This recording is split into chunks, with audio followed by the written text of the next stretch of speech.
പിതാവിൻ്റെയും പുത്രൻ്റെയും പരിശുദ്ധാത്മാവിൻ്റെയും നാമത്തിൽ ആമേൻ. വന്ദിരായ വൈദിക സഹോദരരെ, സഹോദരന്മാരെ, പെന്തക്കോസ്തിക്ക് ശേഷമുള്ള 4-ാം ഞായർ സന്തോഷത്തിൻ്റെ സദ്വാർത്ത പരമ്പരയിലെ 35-ാമത്തെ എപ്പിസോഡിലേക്ക് നിങ്ങൾക്ക് സ്വാഗതം. ആദ്യമായി നമുക്ക് സുവിശേഷം വായിക്കാം. ലൂക്കായുടെ സുവിശേഷം 10-ാം അധ്യായം 17 മുതൽ 20 വരെയുള്ള വാക്യങ്ങൾ. 72 പേരും സന്തോഷത്തോടെ തിരിച്ചു വന്ന് പറഞ്ഞു, കർത്താവേ, നിന്റെ നാമത്തിൽ പിശാചുക്കൾ പോലും ഞങ്ങൾക്ക് കീഴ്പ്പെടുന്നു. അവൻ പറഞ്ഞു, സാത്താൻ സ്വർഗത്തിൽ നിന്ന് ഇടിമിന്നൽ പോലെ നിപതിക്കുന്നത് ഞാൻ കണ്ടു. ഇതാ, പാമ്പുകളുടെയും തേളുകളുടെയും ശത്രുവിൻ്റെ സകല ശക്തികളുടെയും മീതെ ചവിട്ടി നടക്കാൻ നിങ്ങൾക്ക് ഞാൻ അധികാരം തന്നിരിക്കുന്നു. ഒന്നും നിങ്ങളെ ഉപദ്രവിക്കുകയില്ല. എന്നാൽ പിശാചുക്കൾ നിങ്ങൾക്ക് കീഴടങ്ങുന്നു എന്നതിൽ നിങ്ങൾ സന്തോഷിക്കേണ്ട. മറിച്ച് നിങ്ങളുടെ പേരുകൾ സ്വർഗത്തിൽ എഴുതപ്പെട്ടിരിക്കുന്നു എന്നതിൽ സന്തോഷിക്കുവിൻ. ദൈവമേ, സ്തുതിക്ക് യോഗ്യമാകുന്നു. ബാറയ്ക്കുമോർ. ദൈവമായ കർത്താവേ, നിൻ്റെ ദൈവവചനങ്ങൾ തിരിച്ചറിയുവാനും നിൻ്റെ സുവിശേഷത്തിൻ്റെ അർത്ഥം ഗ്രഹിക്കുവാനുമുള്ള കഴിവ് ഞങ്ങൾക്ക് നൽകണമേ. നിൻ്റെ ദിവ്യദാനങ്ങളുടെ സമൃദ്ധിയും പരിശുദ്ധാത്മ നൽവരങ്ങളും കൊണ്ട് ഞങ്ങളെ നിറയ്ക്കണമേ. സന്തോഷപൂർവ്വം നിൻ്റെ കൽപ്പനകൾ ആചരിക്കുവാനും തിരുഹിതം നിറവേറ്റുവാനും നിൻ്റെ അനുഗ്രഹങ്ങൾക്കും കരുണയ്ക്കും അർഹരായി ഭവിക്കുവാനും ഇപ്പോഴും എല്ലാ സമയത്തും എന്നേക്കും ഞങ്ങളെ യോഗ്യരാക്കണമേ. ആമീൻ. ഇന്നത്തെ സുവിശേഷത്തിൻ്റെ പശ്ചാത്തലം തൻ്റെ ആരോഹണത്തിൻ്റെ ദിവസങ്ങൾ പൂർത്തിയായിക്കൊണ്ടിരിക്കവേ അവൻ ജെറുസലേമിലേക്ക് പോകാൻ ഉറച്ചു. അത് ലൂക്കായുടെ സുവിശേഷം 9-ാം അധ്യായം 51-ാം വാക്യമാണ്. ഇംഗ്ലീഷിൽ RSV വേർഷനിൽ he set his face to go to Jerusalem. ഗ്രീക്കിൽ estherizan to prosopon. He fixed his gaze on to Jerusalem. എന്താണ് ഇവിടെ പറയാൻ ഉദ്ദേശിക്കുന്നത്? കർത്താവിന് നന്നായിട്ട് അറിയാമായിരുന്നു ഇത് തൻ്റെ അവസാനത്തെ യാത്രയാണ് ജെറുസലേമിലേക്ക്.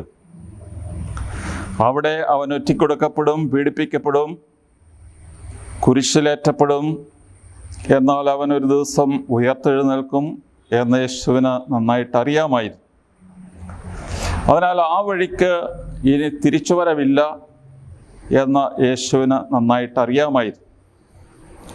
അതിനാൽ ഈ അന്ത്യവഴിയിലെ ഉപദേശങ്ങളാണ് ലൂക്കായുടെ സുവിശേഷം 10-ാം അധ്യായത്തിൽ നമ്മൾ കാണുന്നത്. ഞാൻ മരിക്കാൻ പോവുകയാണ് എന്നറിയുന്ന ഒരാൾ, അത് തൻ്റെ അന്ത്യയാത്രയാണ് എന്നറിയുന്ന ഒരാൾ, കുറേ സമ്പത്തുകളെല്ലാം വാരിക്കൂട്ടിക്കൊണ്ട് പോകുന്നതിന് അർത്ഥമില്ല. മനുഷ്യൻ്റെ ജീവിതം ഒരു തീർത്ഥാടനമാണ്.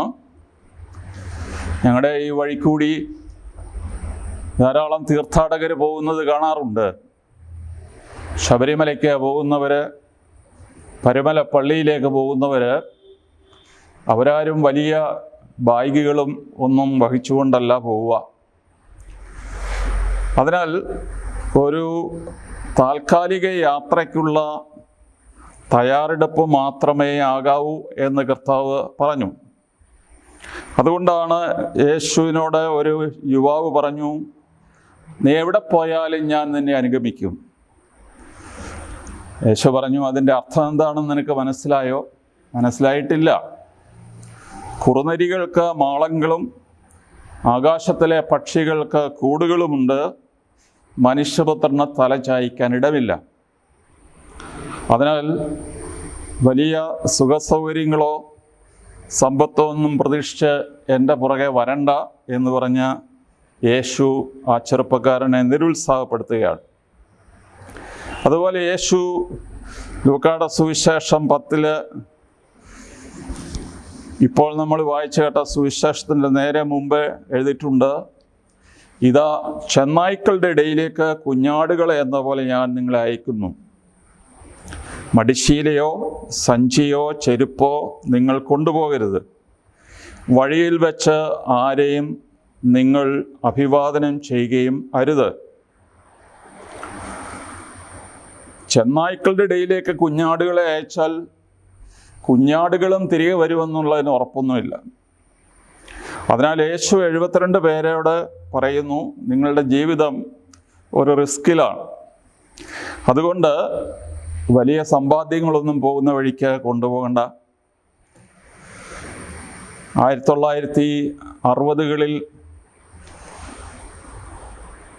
ട്രെയിൻ യാത്ര നടത്തുമ്പോൾ കാണാറുള്ള ഒരു പരസ്യമായിരുന്നു, ലെസ് ലഗേജ് മോർ കംഫർട്ട്. 60കളിൽ എന്ന് ഞാൻ പറയുമ്പോൾ മലബാറിലേക്കുള്ള കുടിയേറ്റക്കാലത്ത് ആ സമയത്തൊക്കെ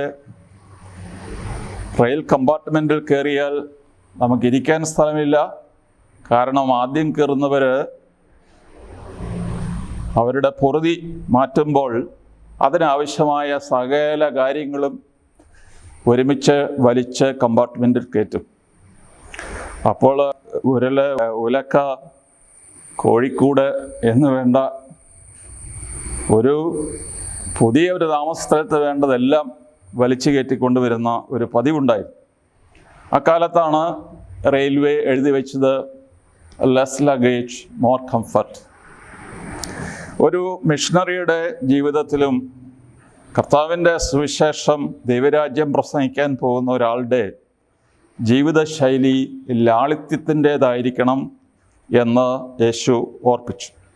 അതാണ് ഒന്നാമത്തെ പശ്ചാത്തലം. 2,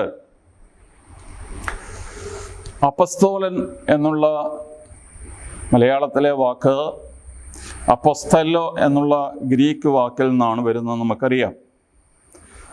അപ്പോസ്തലോ, സെൻഡ് ഫ്രം എ സെൻഡർ. ഒരു സെൻട്രൽ പോയിന്റിൽ നിന്നാണ് അവർ ലോകത്തിൻ്റെ പല ഭാഗങ്ങളിലേക്ക് അയക്കപ്പെടുക.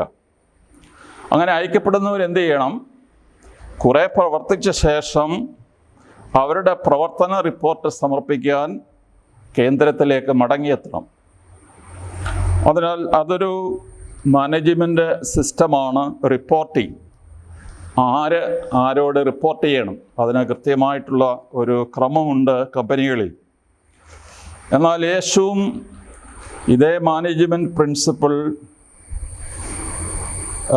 അനുധാവനം ചെയ്തു എന്ന് നാം മനസ്സിലാക്കും.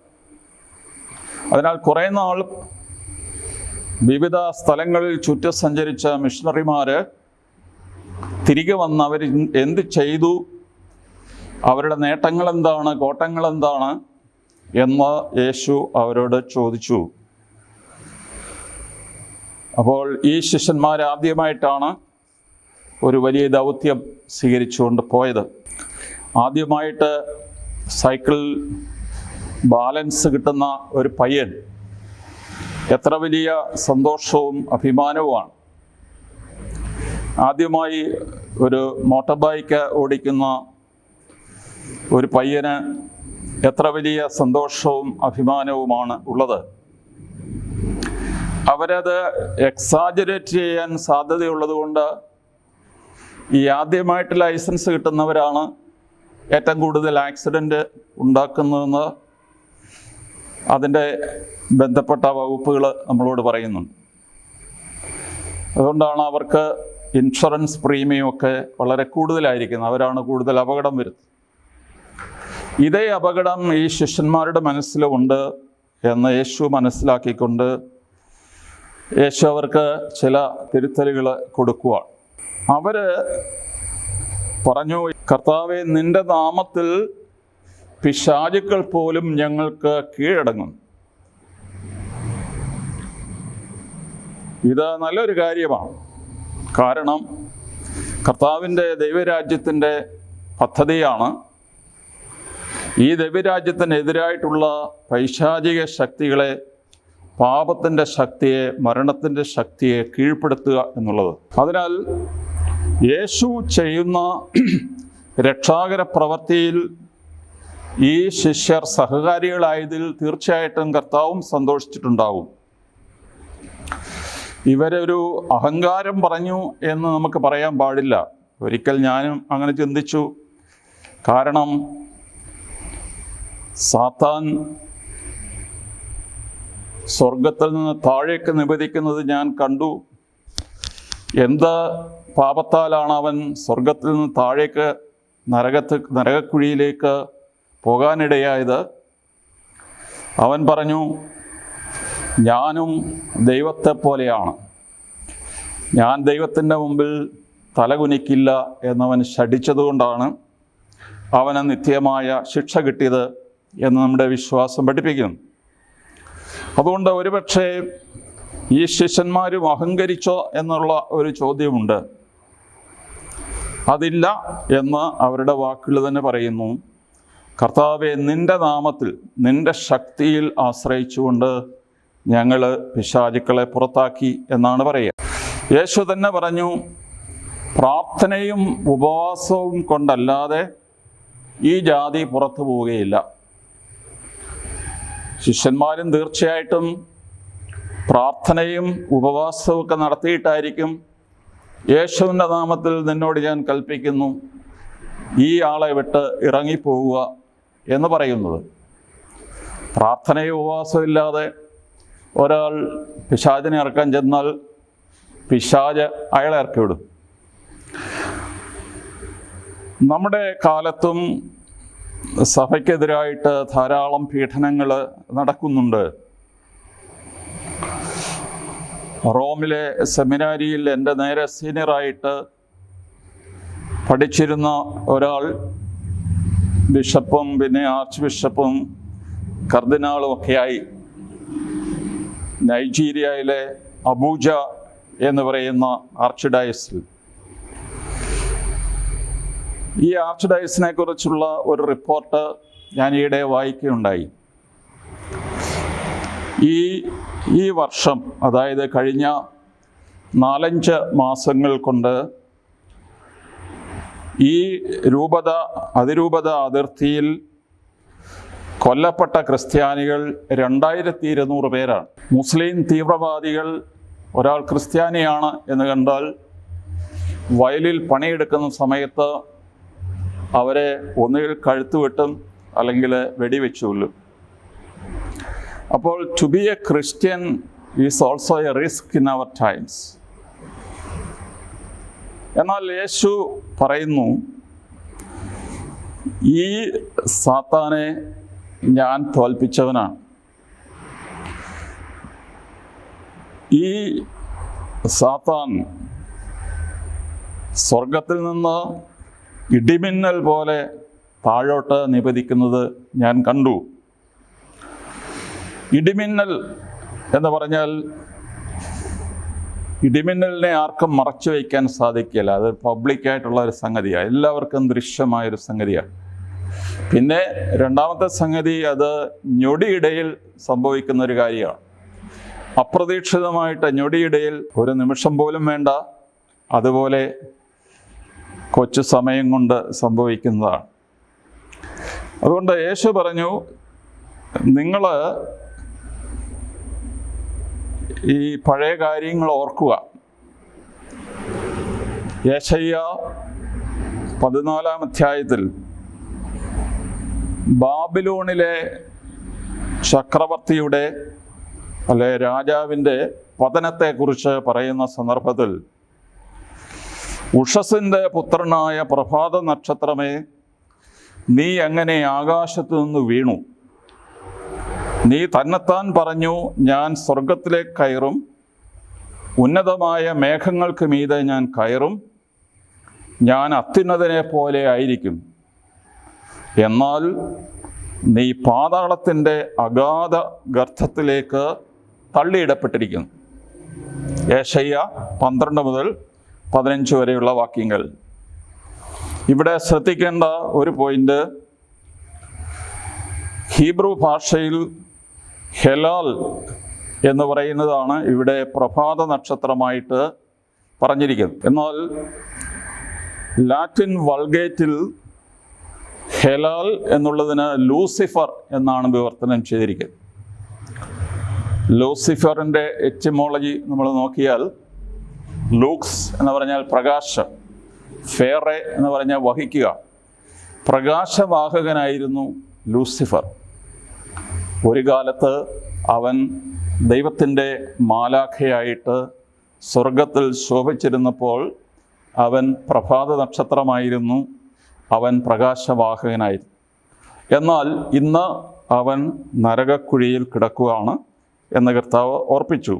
വീണ്ടും വെളിപാട് പുസ്തകത്തിൻ്റെ 12:9 ആ വലിയ സർപ്പം സർവ്വലോകത്തെയും വഞ്ചിക്കുന്ന സാത്താനെന്നും പിശാചെന്നും വിളിക്കപ്പെടുന്ന ആ പുരാതന സർപ്പം ഭൂമിയിലേക്ക് വലിച്ചെറിയപ്പെട്ടു, അവനോടുകൂടി അവൻ്റെ ദൂതന്മാരും. വെളിപാട് പുസ്തകം 12:9. അങ്ങനെ യേശു എപ്പോഴാണ് സാത്താൻ സ്വർഗത്തിൽ നിന്ന് നിപതിക്കുന്നത് കണ്ടത്? ഇത് ചരിത്രത്തിൻ്റെ മുമ്പിൽ, മനുഷ്യചരിത്രം ഉണ്ടാകുന്നതിന് മുമ്പ് നടന്നൊരു കാര്യമാണ്. അപ്പോൾ യേശു സ്വർഗപിതാവിൻ്റെ മടിയിൽ,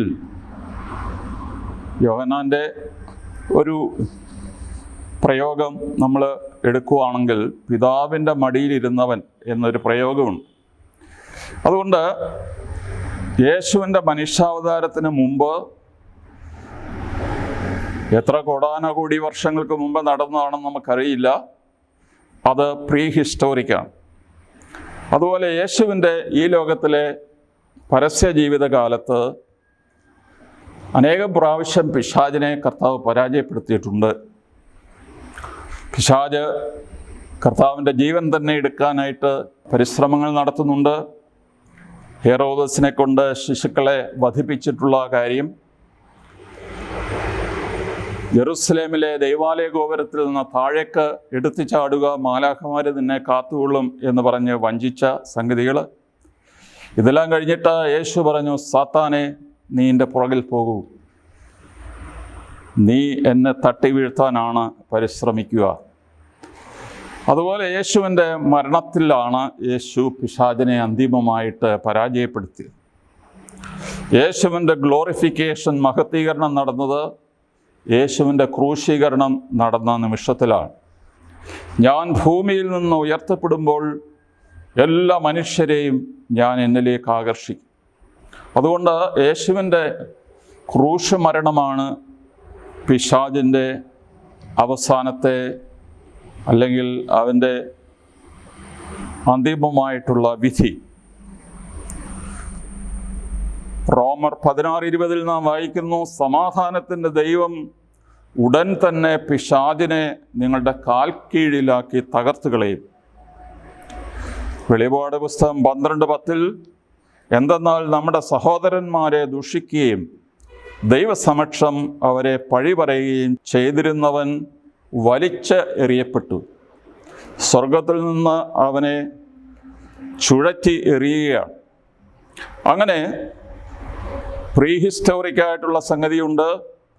യേശുവിൻ്റെ ഈ ലോകത്തിലെ ശുശ്രൂഷയുടെ സമയത്ത് നടന്നുകൊണ്ട് യേശുവിൻ്റെ ക്രൂശിൻ്റെയും ക്രൂശീകരണത്തിൻ്റെയും മഹത്വീകരണത്തിൻ്റെയും സമയത്ത് നടന്നുകൊണ്ട് ഇനി അന്തിമമായിട്ട് ഈ ലോകത്തിൻ്റെ അവസാനത്തിൽ എസ്കറ്റോളജിക്കലായിട്ടുള്ള ഒരു കോൺകസ്റ്റ് ഉണ്ട്.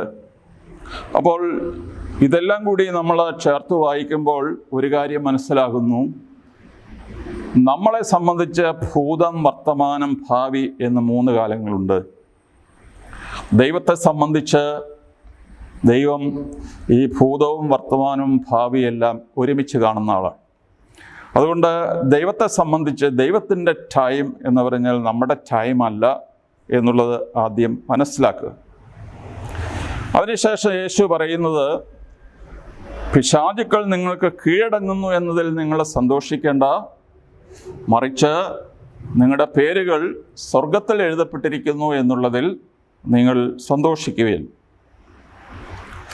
ഈ ദൈവത്തിൻ്റെ പക്കൽ പണ്ട് രാജാക്കന്മാർ ജീവൻ്റെ പുസ്തകം സൂക്ഷിച്ചിരുന്നു എന്ന് ചരിത്രത്തിൽ വായിച്ചിട്ടുണ്ട്. ജീവൻ്റെ പുസ്തകം എന്ന് പറഞ്ഞാൽ തൻ്റെ പൗരന്മാരുടെ എല്ലാം ഒരു നീണ്ട പട്ടികയാണ്. അതേസമയം ആ പട്ടികയിൽ പേരില്ലാത്ത എല്ലാവരും മരണത്തിന് വിധിക്കപ്പെട്ടവരോ മരിച്ചവരോ ആണ്. അതുകൊണ്ട് ജീവൻ്റെ പുസ്തകത്തിൽ പേരുള്ളവർ എന്നുള്ള ഒരു പ്രയോഗമുണ്ട്. ദാനിയേൽ 12:1 ഗ്രന്ഥത്തിൽ പേരുള്ള നിന്റെ ജനം മുഴുവൻ രക്ഷപ്പെടും. പൗലോസ്ലീഹ 2 സ്ത്രീകളെക്കുറിച്ച് പറയുമ്പോൾ യവോദിയ, സിന്ധിക്കെ എന്ന് പറയുന്ന സ്ത്രീകൾ പൗലോസിൻ്റെ ശുശ്രൂഷയിൽ വളരെ സഹായിച്ചവരാണ്. അവരെ അനുസ്മരിക്കുമ്പോൾ പൗലോസ് പറയുന്നു, അവരുടെ നാമം ജീവൻ്റെ പുസ്തകത്തിലുണ്ട്. ഫിലിപ്പിയർ 4:3. അതുപോലെ എബ്രായ ലേഖനം 12:23 സ്വർഗത്തിൽ പേരെഴുതപ്പെട്ട ആദ്യജാതന്മാരുടെ സമൂഹം വിശുദ്ധരും രക്തസാക്ഷികളുമായിട്ടുള്ള we have a cloud of witnesses, വലിയ കൂട്ടായ്മ. അപ്പോൾ അവർ സ്വർഗത്തിൽ പേരെഴുതപ്പെട്ട ആദിജാതന്മാരാണ്. അവസാനമായി വെളിപാട് പുസ്തകം 21:27 കുഞ്ഞാടിൻ്റെ ഗ്രന്ഥത്തിൽ പേരെഴുതപ്പെട്ടവർ മാത്രമേ അതിൽ പ്രവേശിക്കുകയുള്ളൂ. അതായത് ആകാശത്ത് നിന്ന് സ്വർഗീയ ജെറൂസലേം ഇറങ്ങി വരുന്നു, യോഹന്നാൻ ആ ദൃശ്യത്തിൽ കാണുന്നു. ഇനിയും ആ ദേവാലയത്തിൽ ആരാണ് പ്രവേശിക്കുക എന്നുള്ളതാണ് ചോദ്യം. കുഞ്ഞാടിൻ്റെ ഗ്രന്ഥത്തിൽ, ജീവഗ്രന്ഥത്തിൽ പേരെഴുതപ്പെട്ടവർ മാത്രമേ അതിൽ പ്രവേശിക്കുകയുള്ളൂ. അപ്പോൾ ഇത് പഴയ നിയമത്തിലും പുതിയ നിയമത്തിലുമുള്ള ഒരു പ്രത്യേകമായ പ്രയോഗമാണ് ജീവൻ്റെ പുസ്തകം. കർത്താവ് എന്താണ് ഇവിടെ ഉദ്ദേശിക്കുക? ഈ ലോകത്തിലെ അധികാരം, ശക്തി, സമ്പത്ത് ഇതൊക്കെ ഫ്ലീറ്റിംഗ് പ്രിവിലേജസ് ആണ്. വളരെ നൈമിഷികമായിട്ടുള്ള ദാനങ്ങളാണ്. അത് കിട്ടുമ്പോൾ നമുക്ക് സന്തോഷമുണ്ട്, പക്ഷേ അത് ശാശ്വതമല്ല. അതെല്ലാം പൊലിഞ്ഞു പോകും. നമ്മുടെ പരിശുദ്ധ കുർബാനയിൽ